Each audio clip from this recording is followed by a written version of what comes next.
Loose women is such a unique job because it's unique in many ways. Normally when someone's hosting, they're either hosting on their own and they're reading a set script, and they have to get from A to B in a certain way in a certain amount of time. Even if you're doing a two-header and you're working with another presenter, there's kind of rules of gameplay and how you do it. Working on Loose Women is like herding naughty cats.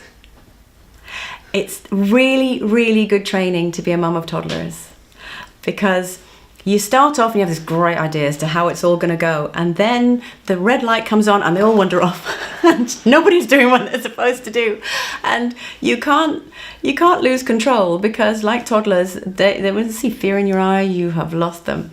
And actually it's the best job in the world, because for me, I don't mind if people wander off and are naughty or do whatever, as long as it's within the confines of what we've got to do. It's like kids, you can't tell them off for everything.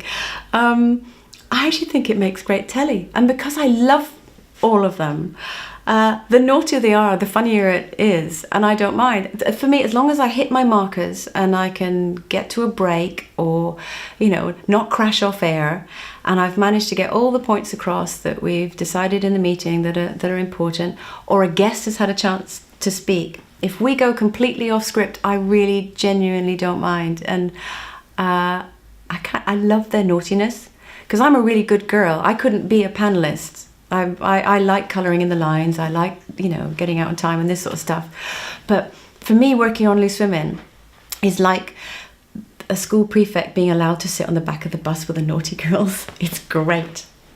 It's really, really great fun. They've kind of let me in, and every now and again I have to sort of tell them to keep quiet because we're going to get in trouble. But they still let me sit with them. I really like it.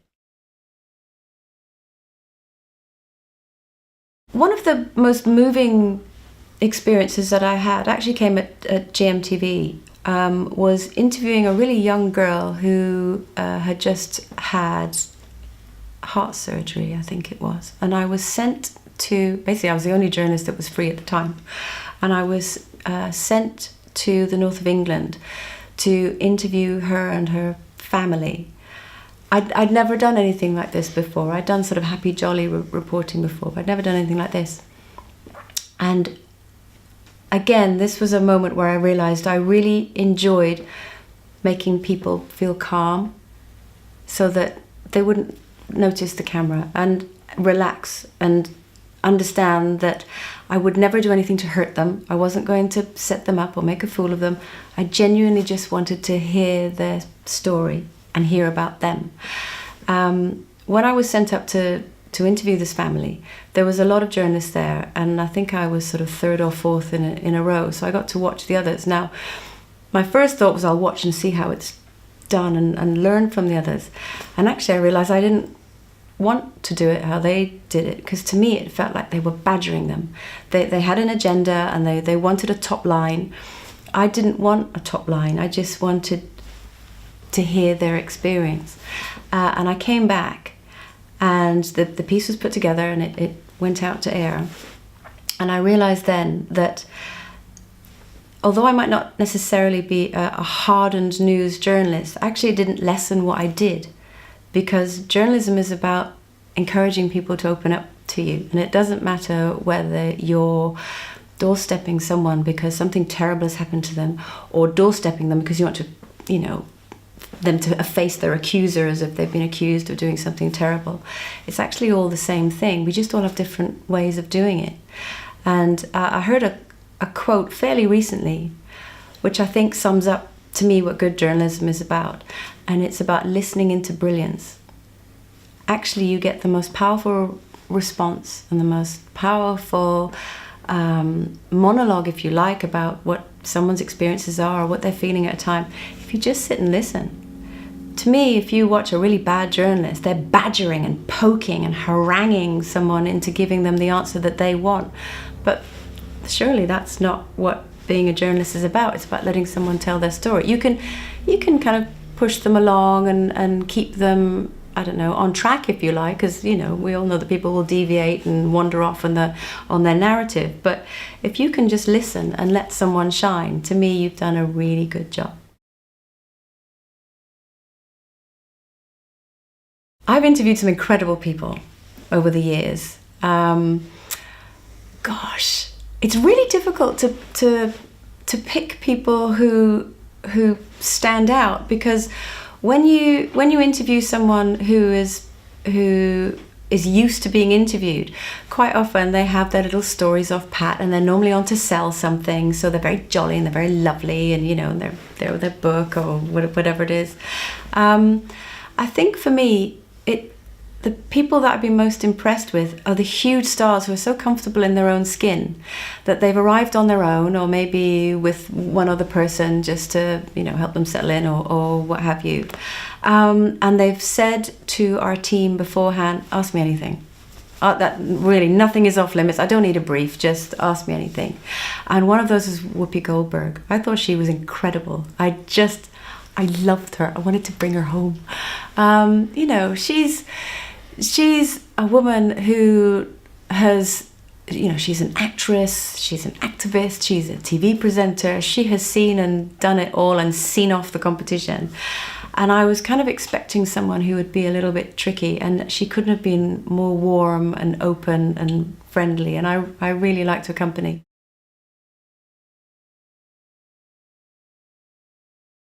I think I'm really lucky in terms of my timing in working in TV. Again, like I say, I fell into it. It wasn't something that I'd planned to do. When you work as a weather girl, as it was called back then, I don't even know if you're allowed to call it a weather girl now, a weather person. I remember one day, I'd not long been at GMTV, and I was still quite new, and there were people talking in the green room or makeup or somewhere. And someone said something that was a little bit kind of about the weather girl type thing. And I remember saying, excuse me, how come a news person is called a newsreader, and yet I present the weather and I'm called a weather girl? I'm not a girl. I'm a woman, and I just happen to be doing a very similar-ish job in terms of I've learnt my craft and I'm presenting information. But why am I dismissed as a weather girl? Oh, because that's just how it is. I said, I've got a degree in history and politics. I've got a postgrad in journalism. I've been trained by them. I'm actually more qualified than you are. So how come I'm called a weather girl and you're called a news reader? Silence. There was a moment where I thought I'd made a really big mistake. But actually it was brilliant, because we all went, do you know what? You're right. I don't know. It's just how it's always been. And I think what is so fabulous about what's happening now in terms of women in the workplace is that that's how it's always been is changing. You're not allowed to get away with that anymore. And I think that's great.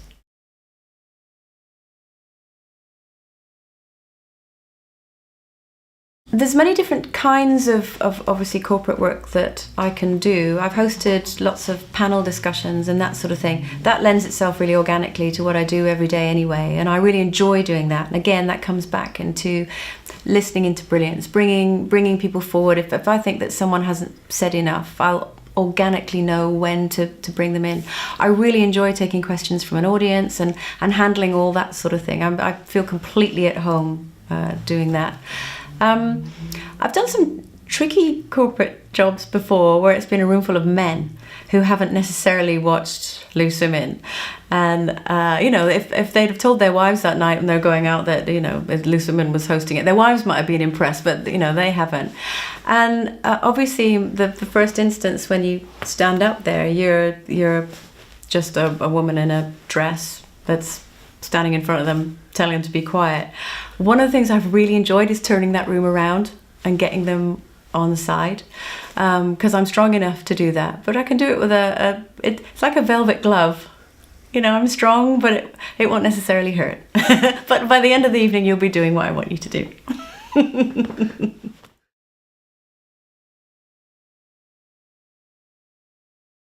Crikey. It's such a difficult one, isn't it? Because you would think that managing 400 rowdy guests that a corporate do would be a lot harder than 4 loose women. Actually, it's the same. It is the same. because each day when I turn up on set on Loose Women, it's completely different. It might be the same women, but it's a different studio audience, because we have a live studio audience. It's a live program. There's a lot of technical things to get your head around and hope don't fall apart. And also depends what kind of mood everybody's in. So, every day is different. In terms of keeping 400 possibly hungry and drunk people in order, again, that's different, because it can depend whether they're really up for it, whether they're really in the mood, whether they've had a really bad day and this is the last thing they want to do, but their boss has said they've got to turn up. It's all about reading the mood of the room and adapting and making sure that you can either bring people on side and make sure they have a good time, and if they're not going to have time, you can bang through it and make sure that everybody gets out alive. And sometimes hosting Loose Women can feel like that as well. I've also done corporate speaking in a sort of motivational speaking sort of way. That's something that I genuinely really enjoy, especially if it's geared towards women, because again, that's something that I naturally sort of flow towards. My most satisfying was a AGM for a company that employs working mums, and that's their ethos. So that's part-time working mums, so that they can sort of buy into the franchise, as it were. And my remit was to bring everyone in the room who worked all around the country, and Scotland right the way down to the far south of England, and make them feel that they were part of one vision. So I spent a lot of time with the boss of the company, just making sure that I was across what their company ethos was, what their message was. And then my job was to really make those women feel strong and empowered, and that they could go out there and do this. Because for lots of them, they were trying to find their way back into the workplace after having their second or third child. They hadn't worked for quite a while, so their confidence was lacking. And I loved it. I really, really enjoyed just seeing women grow and feeling good about themselves, because I understood what they were feeling and what they were going through. I might look like this shiny woman who's on TV. Somebody's done my hair and makeup. I don't really look like this. I have people that will help me go on TV.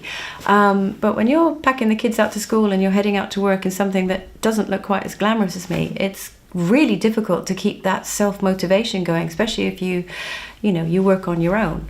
So I really enjoy making people feel good about themselves and that they can go out there and do it. Because if I can, anybody can. I fell into this, and if I can keep going, then anybody can.